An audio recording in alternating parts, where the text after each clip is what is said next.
I am Doomsvince, and this is day 127 of Spawn Year.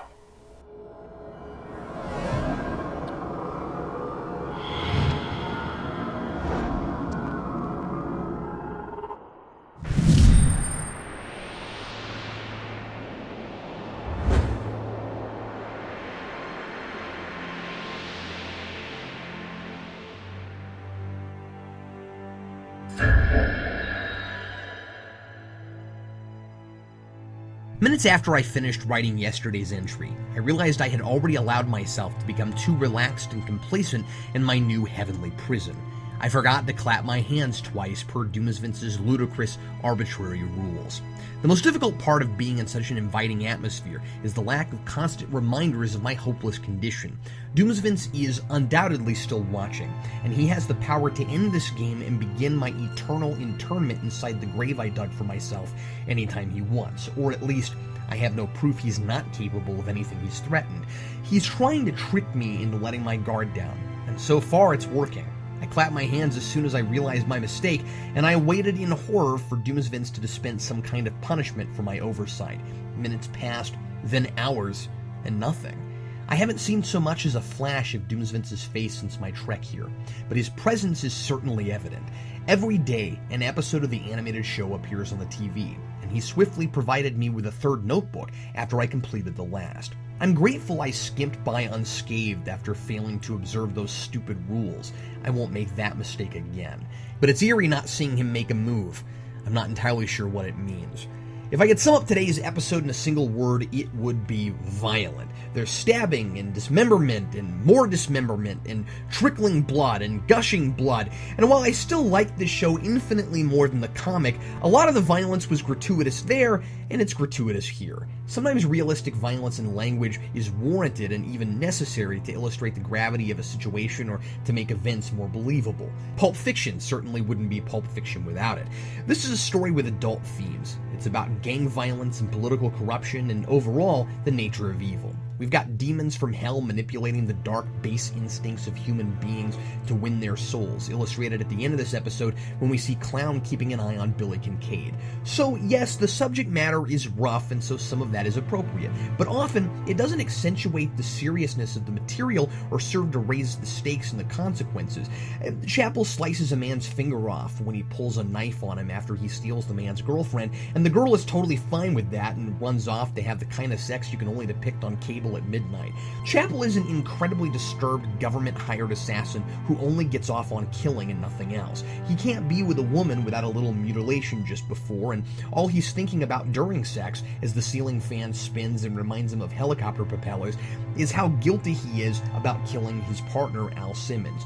And the implication is that he's so obsessed with spilling blood, it's led him to break whatever code of honor he lived by. Certainly, then, he has to commit atrocities, but the girl not even flinching as fingers drop to the floor takes me out. That sort of thing, I think, is more about impressing high school and college kids with edginess than it is about serving the story. Most of this episode is about wrapping up events from the pilot and then setting up some new status quo in background. Chapel isn't named, but we know he's still working for Wynn, is haunted by what he did to Al, and we can be fairly certain Al doesn't know who killed him yet. In fact, I'm not totally sure he's even aware he was murdered, interestingly. I think I can be pretty confident this time around that it wasn't Jessica Priest. I much prefer this psychology and attitude from Chapel than in the comics.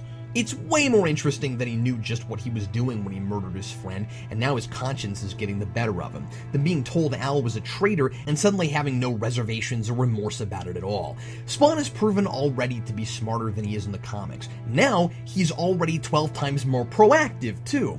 Overkill attacks him in the alley, his trained instincts kick in, and by the way, I actually buy he has military skills just watching him.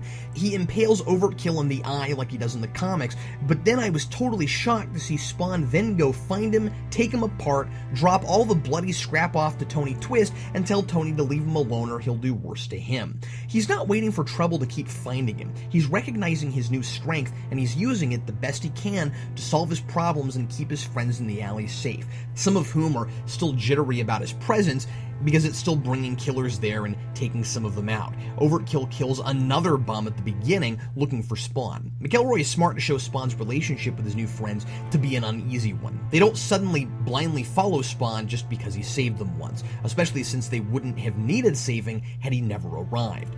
I also appreciate that this early, we already know Spawn is drawn to the alleys for some mysterious reason, and he's not just there all the time because he's pathetic and gives up on finding a way to matter in the world. Having all these comics to look at already probably helped McElroy a lot in making all this look less like an afterthought.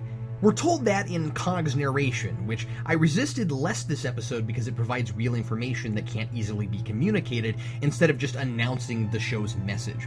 Spawn says almost nothing in this one, and I think that really elevates the one exchange he does have with Twist. He's actually intimidating here, and he has a way with words. He has a consistent, not awkward way of speaking. I grinned a little when he says to Twist, "Who am I?" And Twist says, "I don't know." Spawn says, "That's right, you don't know. Let that keep you up at night."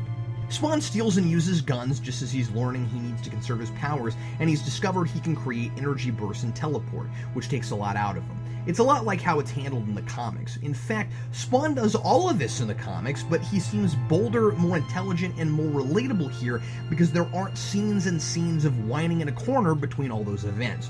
This episode also scores extra points with me because it has its own rendition of the classic sad Spawn face. There's a nice parallel between Chapel and Spawn. Both are experiencing emotional turmoil because of terrible mistakes from their past, and neither can find peace. It's interesting that Chapel looks for solace in sex and can't find it, I think because there's no place in him for real affection for another human being after he murdered someone he really cares about, while Spawn watches another man make love to his own wife, the one person he felt real affection for. They have a lot in common. One is dead inside, the other is literally dead.